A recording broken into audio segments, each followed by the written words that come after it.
Hello viewers, welcome to Filmy Craft. நான் உங்கள் அருண். இந்த எபிசோடில் நம்ம பார்க்க போகிற படம் 2016 ஒரு American Canadian science fiction action thriller படமாக வெளியான ஆர்க். இப்போ இந்த படத்துடைய கதை என்ன அப்படிங்கிறத லைட்டாக இங்கே நம்ம பார்த்துடலாம். படத்தில் நம்ம கதாநாயகனுடைய பேர் ரென்டன். ஆனால் ரென் அப்படின்னு எல்லாரும் கூப்பிட்டாங்க. எங்கள் படத்தில் இப்படி சொல்லுங்கள் அப்படிங்கிறீங்களா? அட விடுங்கப்பா, நான் ஆரம்பிக்கவே இல்லை. சரி வச்சுக்கோங்க. அவருடைய பேர் ரென். இவர் பேசிக்காக ஒரு இன்ஜினியரு, டாரஸ் கார்பரேஷன் அப்படின்னு சொல்லி ஒரு கம்பெனிக்கு வேலை பார்த்த ஒரு நபர். அங்கே ஆர்க் அப்படின்னு சொல்லி ஒரு மிஷின் இல்லை ஒரு டிவைஸ் எப்படி வேணால் வச்சுக்கோங்க, அப்படி ஒன்று நம்ம ஆள் ரெடி பண்ணுறாப்புல. அது டைம் ட்ராவல், இந்த டைம் லூப்லலாம் வந்து கிரியேட் பண்ணக்கூடிய ஒரு மிஷினு. அந்த மிஷினு சரியான நபர்களுடைய கையில் கிடைக்கணும். அது தவறான நபர்களுடைய கையில் கிடச்சிருச்சு அப்படின்னா அவங்க நினச்சா கனப்பொழுதில் மொத்த உலகத்தையுமே அழிச்சிட முடியும். அந்த அளவுக்கு ஒரு பவர்ஃபுல்லான மிஷின் அது. அதை நம்ம கதாநாயகன் தான் செஞ்சது. ஒரு கட்டத்தில் நம்ம ஆள் அந்த மிஷினை அங்கே இருந்து திருடிட்டு வந்துடுறாப்புல. இப்போ படத்துடைய ஆரம்பத்திலேயே நம்மால் பெட்டில் படுத்திருக்காரு. இவருடைய முன்னாள் காதலி அப்படி பக்கத்தில் படுத்திருக்காங்க. நம்ம ஆள் காலில் அப்படி பட்டுன்னு கண்ணு முழிக்கிறாப்புல. கண்ணு முழிச்சு பக்கத்தில் பார்த்தா என்ன நம்ம லவர் நம்ம கூட படுத்திருக்கு அப்படிங்கிற மாதிரி ஒரே ஆச்சரியம் இருக்குது. ஆனால் அந்த கனப்பொழுதுலேயே டப்புன்னு இவர் படுத்திருக்க அந்த ரூமுடைய டோரை உடச்சிக்கிட்டு ஒரு 3 பேர் வர்றாங்க. 3 பேரும் மாஸ்க் போட்டிருக்காங்க. யார் அப்படின்னு கதாநாயகனுக்கு அப்போ தெரியல.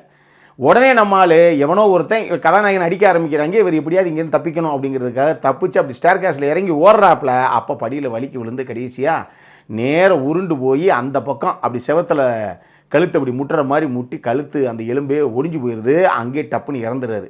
என்ன படத்துடைய ஆரம்பத்திலே கதாநாயகன் இப்போ தான் காதலியை பார்த்து கண்ணு முடிச்சாரு, அடுத்த ஒரு 20 செகண்ட் கூட ஆகலையாடா, அதுக்குள்ளே ஒரு கதையை முடிச்சு போட்டிங்க அப்படின்னு யோசிச்சு பார்த்தா திருப்பி பட்டுன்னு திருப்பியும் கண்ணு முழிக்கிறாப்புல. அதே பெட்டில் பக்கத்தில் அதே காதலியை இப்படி படுத்துருக்காங்க. நம்மளுக்கு ஒன்றும் புரியலை.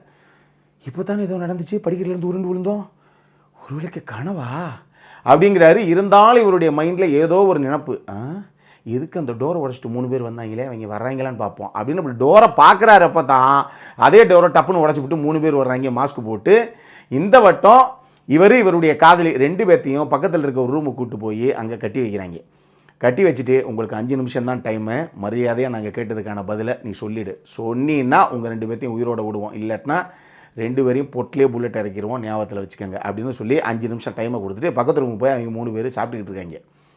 இப்போ இதில் கதாநாயகன் கட்டி போட்டிருக்காங்க இல்லையா சேரில், அவர் சேரோடையே கூச்சி போய் பக்கத்தில் இருக்க டேபிளில் இருக்க ஒரு சிசரை எடுத்து இவர் கை காலெலாம் கட்டியிருக்காங்க டேகை வச்சு, அதெல்லாம் கட் பண்ணி கடைசியில் கதாநாயகியை காப்பாற்றிட்டு அங்கேருந்து இப்போ 2 பேரும் சேர்ந்து தப்பிச்சு ஓடலாம் அப்படின்னு பார்த்தா அந்த கடத்திட்டு வந்த 3 பேர்கிட்ட ஒரு பெரிய தள்ளுமுள்ளாகி போய் அதில் ஒருத்தன் கிட்டத்தட்ட தப்பிச்சிட்டோம் அப்படின்னு நினைக்கிறார் கதாநாயகன். அந்த தருணத்தில் அவன் கையில் இருக்க துப்பாக்கியில் சுட்டுறான் கதாநாயகனை. சும்மா அப்படி வயிற்றுலேருந்து பீச்சிக்கிட்டு வருது ரத்தம். நம்மளால் அப்படியே சுயநினைவு இழந்து அப்படி மங்குது அவருக்கு நினைவு. டப்புன்னு பார்த்தா பெட்லேருந்து எந்திரிக்கிறாப்புல திருப்பி.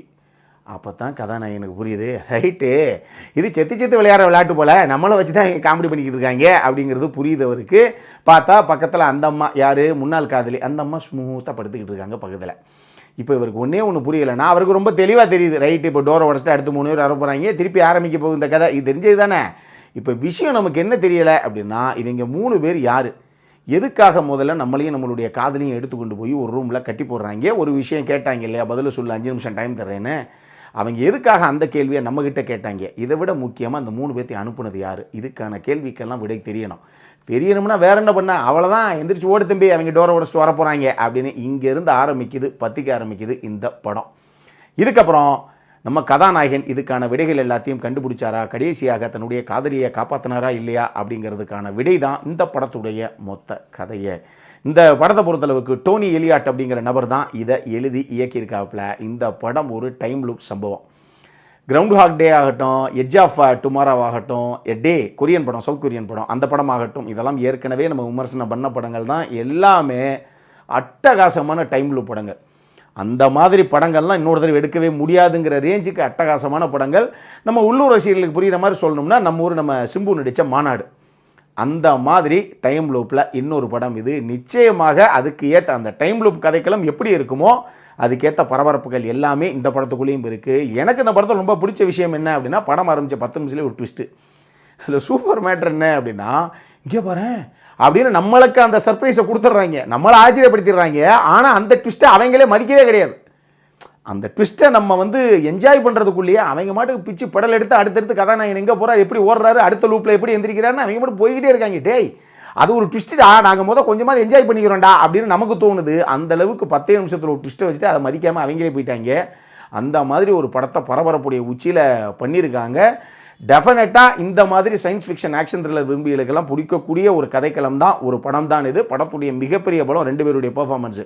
இந்த படத்திலேயே இன்னொரு சூப்பரான மேட்ரு என்ன அப்படின்னா, எப்பயுமே நம்ம சொல்லுவோம் இல்லையா, கதாநாயகன்கிறதெல்லாம் பின்னாடி, கதை தான் முதல்ல நாயகன், அதுக்கப்புறம் தான் கதாநாயகன். அந்த மாதிரி ஒரு படம் தான் இது.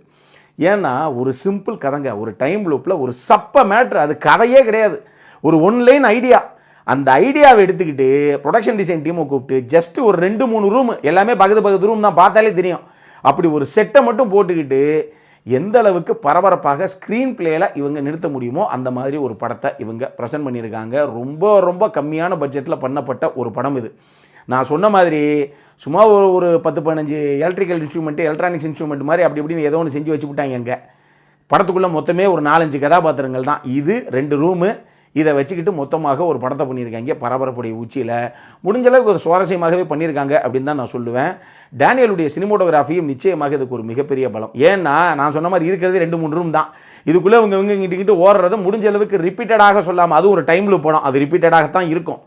அந்த கதைக்களம் திரைக்கதையே ரிப்பீட்டடாக இருக்க மாதிரி தான் அதனுடைய அமைப்பே இருக்கும். ஆனாலும் ஷார்ட்ஸாக பெருசாக ரிப்பீட் பண்ணாமல் அது முடிஞ்ச அளவுக்கு சுவாரஸ்யமாகவே டேனியல் ப்ரெசென்ட் பண்ணியிருக்காரு விஷுவலாக, அப்படி தான் நான் சொல்லுவேன். இதில் கதாநாயகன் கதாநாயகி ராபி அமல் ஆகட்டும், அதே மாதிரி ரேச்சல் டெய்லர் ஆகட்டும், 2 பேர் பெர்ஃபார்மன்ஸும் அட்டகாசமாக இருந்துச்சு. 2 பேரும் தேவையானது அழகாகவே புல் ஆஃப் பண்ணியிருந்தாங்க அப்படின்னு நான் சொல்லுவேன். இது எல்லாமே ஒரு பக்கம் இருந்தோம். இந்த படம் பார்த்து முடியும் போது என்ன கதை எங்கே ஆரம்பிச்சதோ அங்கேயே ஒட்டி முடிச்சு போட்டேன் கடைசியில் அப்படிங்கிற மாதிரி நமக்கு ஒரு ஃபீல். ஏன்னா இதுக்கான விடையெல்லாம் அவங்க சொல்லிட்டாங்கங்கிறது ஒரு பக்கம் இருக்கட்டும், ஆனால் இந்த கதைக்களத்தை ப்ராப்பராக கன்வின்சிங்காக முடிக்கிறதுன்னு ஒரு மேட்டர் இருக்குது இல்லையா, இவங்க அப்படி முடிக்காமல் இவங்க முடித்த விதத்தில் எனக்கு தோணுன அந்த விஷயம்தான் உங்களுக்கும் தோணும். படத்தை பார்த்து முடிங்க. நான் அதிகமாக அதை சொன்னேன்னா ஸ்பாய்லர் ஆகி போயிடும்.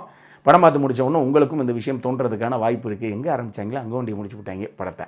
அந்த மாதிரி ஒரு படம் இது. அடல் கானடை பொறுத்தளவுக்கு ஒரே ஒரு சின்ன லிப்லாக் சீன் இருக்குது. லிப்லாக்லாம் கிடையாதுங்க, ஒரு சின்ன கிஸ்ஸிங் சீனு.